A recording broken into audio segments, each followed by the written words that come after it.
Sir আচ্ছা কোন তে আঙ্গু গেদা এবার মেট্রিক পাস করলো হ্যাঁ এই যে এডমিশন দেন লাগে তাহলে ইতিমধ্যে তো পয়সা পাতি একদম সব কি করি না দিশাই পাইতেছি না আমি।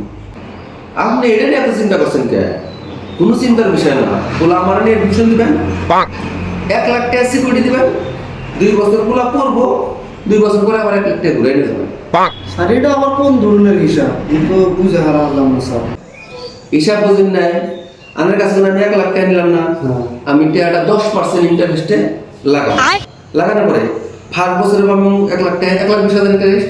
সেকেন্ড বছরে পাবো 1,00,000 টাকা 1,20,000 ইন্টারেস্ট তাহলে আমি ইন্টারেস্ট পেলাম 2,40,000 তাহলে আমি 2 বছর পরে আপনার 1,00,000 টাকা ঘুরাই দিলাম মধ্যে থেকে আমার 2,40,000 টাকা লাভ বুঝলাম টেহা নয় দিলাম কিন্তু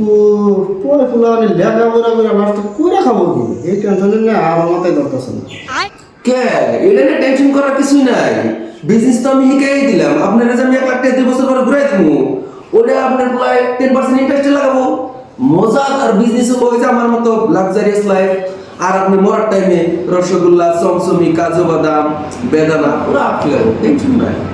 এইসব ইন্টারেস্টের পয়সা দিয়ে আমার এই যে মরার টাইমে রসগোল্লা চমচমি বেদনা আমার খাওয়ার দরকার নেই স্যার নাগলে আমার কয় পোলান পিলপিলি চালাই খাবো আমি যাই নমস্কার।